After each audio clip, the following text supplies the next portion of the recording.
This is the Pogo pin I'm going to use.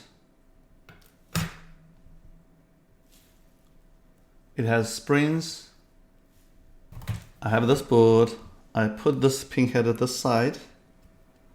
I use this second board to align it, something like this. And on this side, I'm going to put 6 pins here. 1, 2, 3.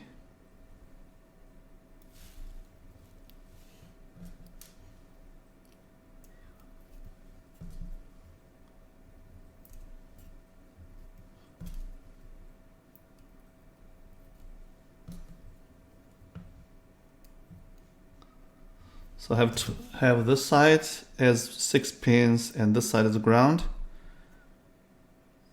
Then I put on the table.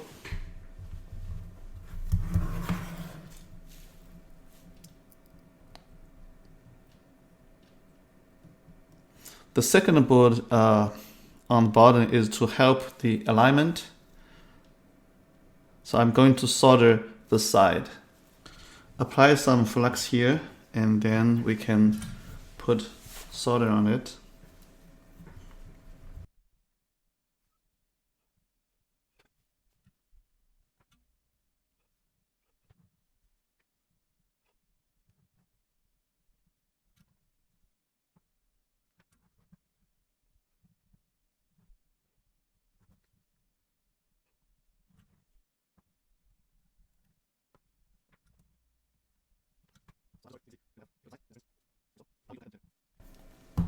So after the solder, you can see it will have, if you look at the side, it has springs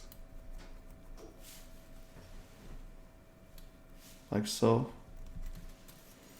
Now we need to connect them together.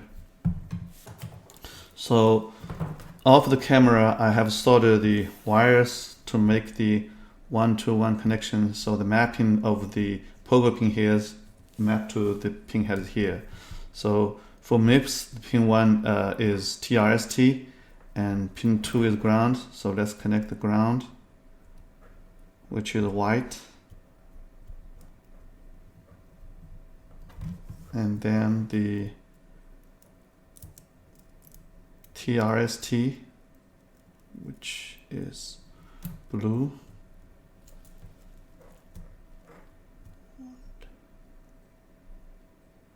Oh, this is gray here. And then the TDI, brown TDI, TDO is orange.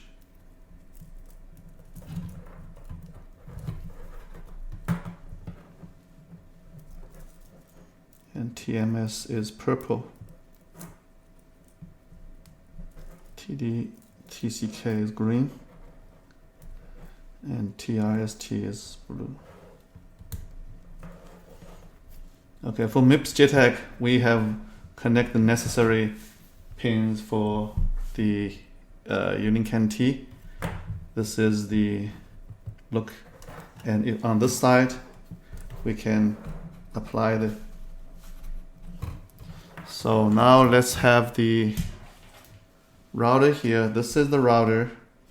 This one has the JTAG point here. We can connect like so.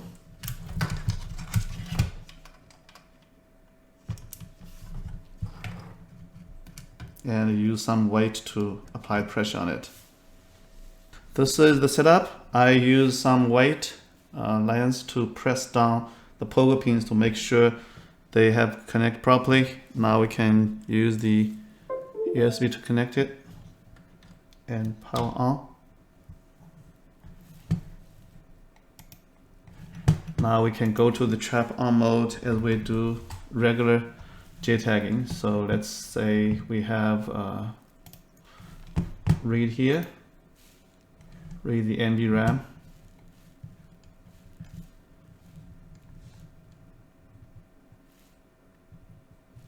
and this is data, so we can try to, let's say, erase it and make sure this is erased.